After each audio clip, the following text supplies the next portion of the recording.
When you think about Choctaw traditional culture, it's something that was created cumulatively over about 600 generations when our ancestors lived in the Choctaw homeland. So when we practice Choctaw traditional culture, it connects us with those 600 generations of forebears. It connects us with our homeland and with all the places that our ancestors lived in the past. So today, even as a removed tribe, the Choctaw Nation of Oklahoma, when people speak the Choctaw language, when people do traditional arts, when people do traditional food, all of that connects us back with our homeland, including places like Moundville.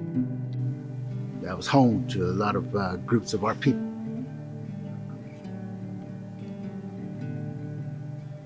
And a lot of Southeastern tribes came from that group. Moundville was like a ceremonial center for an extended farming community along that river, and it had connections with farming communities located in other areas, such as the Tombigbee River, a little more close to the heart of the Choctaw homeland. At the height of Moundville, about 1250 AD or so, there were half as many people living there as in London at the same time. It was the second largest Native American community north of the Valley of Mexico at that time. The connection between the mounds is evident, and it's evident on the pottery. This pottery right here is I got the clay from Moundsville, and I cleaned it, the leaves and the rocks and the sticks out of it, and cleaned it. Then I molded it.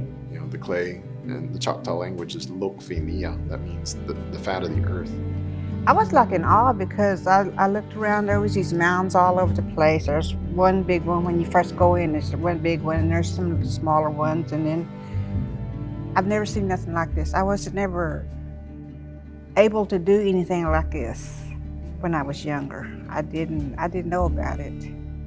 And when I seen that, it just kind of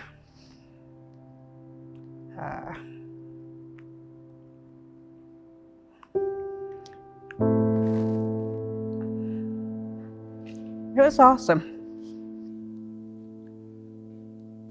When people make traditional pottery out of Moundville clay, or when people make it out of clay from the Tombigbee River, different places in our homeland, they're reconnecting with ancestors like that. Man, I can make these things now. It's not any different than what they made, and I can use this as cooking or putting my medicine in and crushing it, or boiling my things for plants, for medicines, and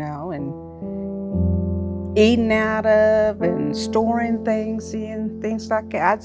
And that's what they did a long time ago. When Choctaw folks left the homeland on the Trail of Tears to come to Oklahoma, one of the things that they carried with them were clay eating bowls. And that wasn't just so they would have something to eat in, but those clay eating bowls represented the homeland. They were literally made from the soil of the Choctaw homeland. And not only that, but pottery making is a tradition that goes through the female line. So when they were carrying those clay eating bowls, they were carrying the homeland and the female line with them. I never linked it till I seen that. It's just, I don't know, it's overwhelming now, I'm doing things that they done a long time ago. And it started out with just being for myself. The people in this culture today have a lot to learn from that, from the ancestors. Our ancestors buried their dead right there at home, which means we revered the bones, we revered our ancestors. They respected the remains, and I don't think they ever had a problem of anybody disrespecting it. Now, we're not trying to be unkind, but it was the non-natives that sort of brought that problem. And because natives respected burials, they never bothered it. And so that was just the way it was, that we were taught that it's a sacred place. You don't go around it. You just leave it alone. The Choctaw word today for funeral the process of a funeral service is ayaksuchi. Ayaksuchi means I means a location. Ikshuchi means to make it disappear. Now, that has to be a Christian concept because if you recall, Choctaws didn't bury their dead. They put it on a scaffold and then they would wait for however long the body began to decay. And then that's when the bone picker would go up there and selected the bones and handed it down to the relatives for it to be put in a bone house. If you look at this from the way that a Choctaw would be looking at it, it was very therapeutic because it was a long time of grieving and the Choctaw would come and the relatives would come when they feel like it and the body would be up on a scaffold and they had time to cry, they had time to talk, they had to do anything. It's a gradual let go. So that's what, for generations, that's how they were taking care of their deceased. But when Christianity came, they were taught to bury the dead in the ground.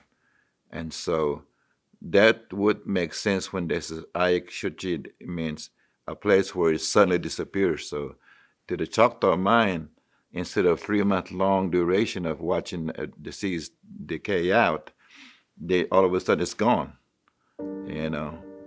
And so that word came about, Ayak Shuchi, means a place to make it disappear. You know, as our ancestors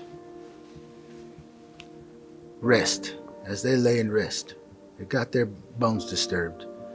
Their earthly remains are not being respected, not being left to rest.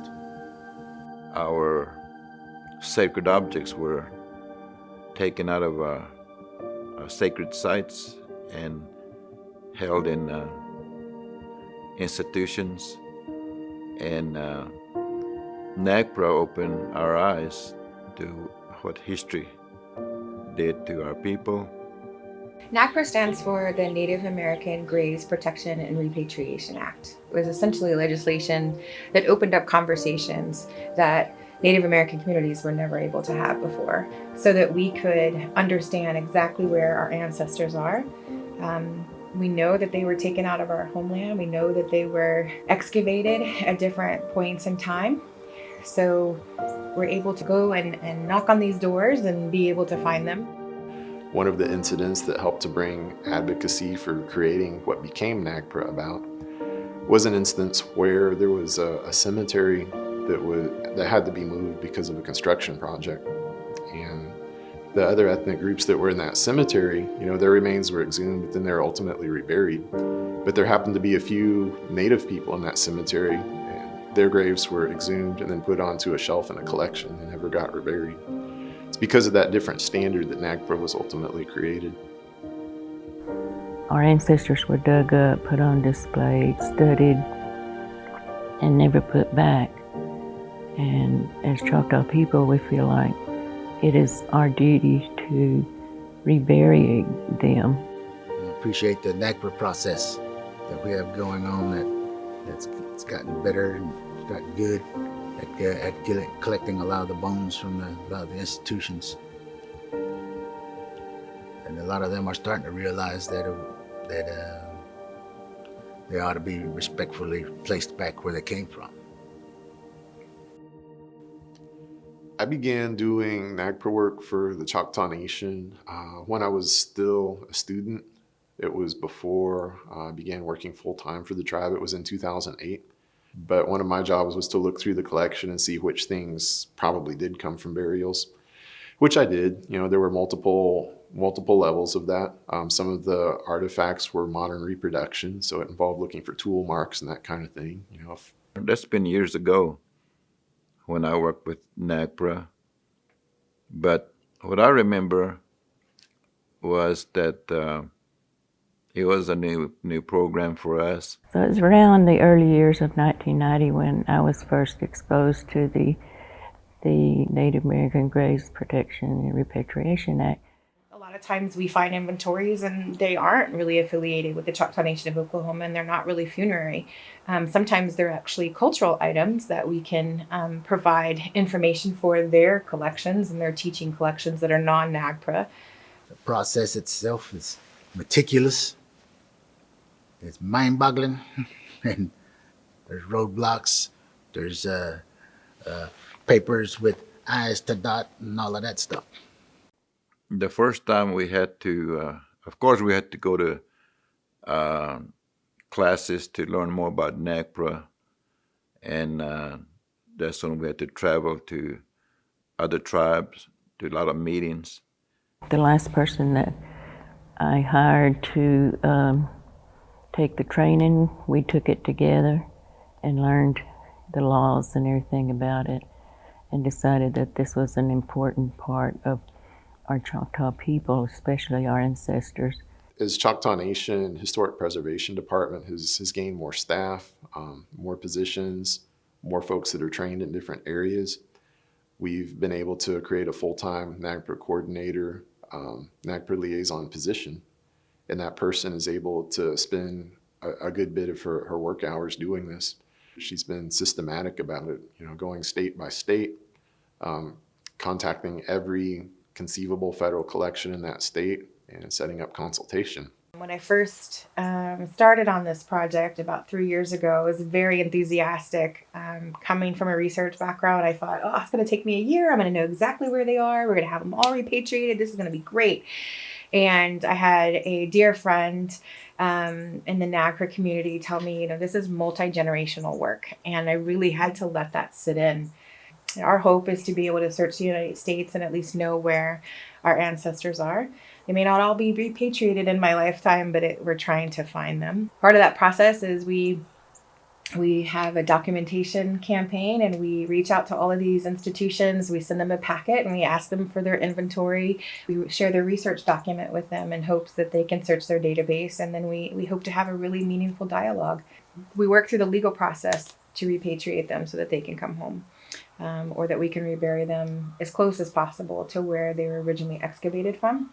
If we are not able to get them back as close as we can, then we try to find a forest or a private location that we can do that. So when we started to rebury some of the bones that we got back from the other institutions through the NAGPRA process, we had to come up with a ceremony, because there is no ceremony for reburials. And we wanted to do it with as much respect and honor as possible. It wasn't something that we thought we would have to do. I mean, who grows up thinking that they're going to have to rebury their grandma? So, you don't, it's something that we just don't grow up doing, is thinking that we have to do this. And so the advisory board really came around to, say, what do we need to do? This is what's came up. How do we rectify it, and how do we get these people, our ancestors, back at peace? The Choctaw Nation NAGPRA Advisory Board was created, I believe, in 2009, and its purpose was to bring together respected cultural leaders to advise on the NAGPRA work that the Choctaw Nation Historic Preservation Department did. Sometimes questions come up, and they're difficult to answer, either culturally or in terms of procedure or relationships with other groups. So this board advises us and makes sure that we follow Choctaw culture and that we follow the will of the community as we're doing this work. And some of these questions have to do with really developing ceremony that were never meant to have. They were asking questions about protocols on how to prepare our ancestors to be brought home for repatriation. So we've taken an approach, with the NAGPRA Advisory Board, and also with two different religious leaders. One of those people is Les Williston. He's a traditional Choctaw religious practitioner. The other person is Olin Williams, and he's a first language Choctaw speaker, lots of cultural knowledge, and he's also a cultural minister. It was trial and error, because we have been Christians for so long now, and now these remains maybe most of them were not from, Christian time. So some people thought that we need to do as traditional as we can. And then some felt like, well, we're Christians now, so we need to do a Christian ceremony. So what we did was we combined the two. And I would do the Christian prayer, and then Les Williston would do the traditional. That way we covered both. Time we had to bury a whole bunch of people. Dug all the holes, and then we started the work, started the ceremony, and clean each hole, clean the ground. Ask for blessing, ask for forgiveness, do all the things that I had put together for it. But I didn't know. I didn't know when I climbed into that grave what it was gonna feel like to take these bones of our ancestors and put them in the grave one by one. When you feel that, when you get them handed to you and you pick them up, you feel that energy, bones, skulls, and baby bones. I broke down. I couldn't help it. Couldn't stop it. And that was a powerful time. And I'll never forget it. My first experience working with a group of students who were archaeologists helped us rebury some of the ancestors. And as we were reburying them and putting them back, they started crying, when we sung our songs. And I think they felt like what their ancestors did was wrong. And they felt it as they were putting back those bones that belonged to our people. I think the hardest inventory that I had, or the hardest experience that I had, was going through an inventory and realizing that at the time that this child was brought in, that the curation staff had made the decision to separate that small child, from their carved bone comb. And I still feel that. It was very early on. It was one of my very first inventories that I ever reviewed and looked through, and it's always stuck with me that just envisioning the mother there, the relatives there at that gravesite for that small child, and placing that bone comb there. As a mother myself, losing a child myself, I imagine what that was like. And I had to kind of take a break and step away for a little while, because it's real. That little girl was real. It was really disheartening, and you go into that place, and you think, again, that's my family. Being there with Deanna and helping her just be able to get through this inventory is something that, to me, I don't think you could do alone. We sit, we talk, we cry, and then we pray. And really just to let the ancestors know that we're we're trying our best, and we're going to do our best to help them have peace. It's been an honor being on the NAGPRA board. Many of the things we talk about in there are really interesting stuff, and we find out there's so much that has to be done.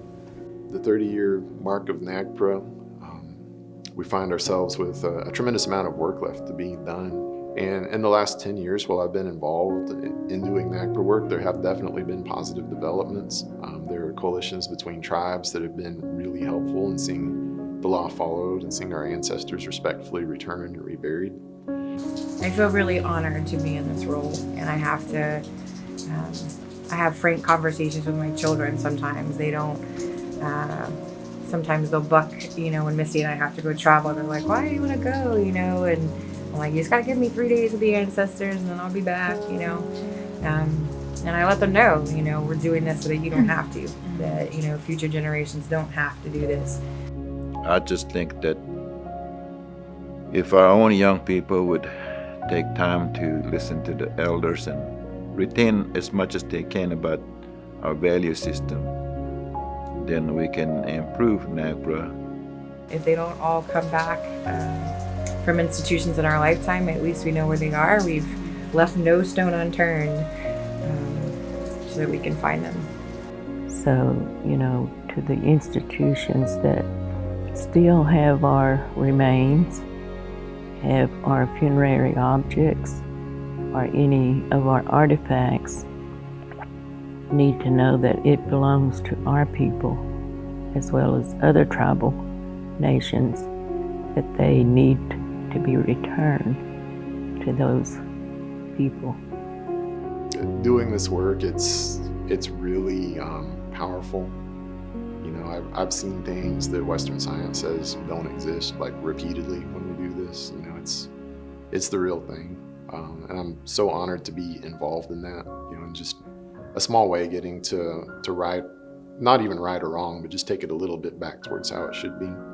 Just a little bit of honor. I'm grateful to the Choctaw Nation for letting me do this work, and to all the people who contribute. It's a big team effort.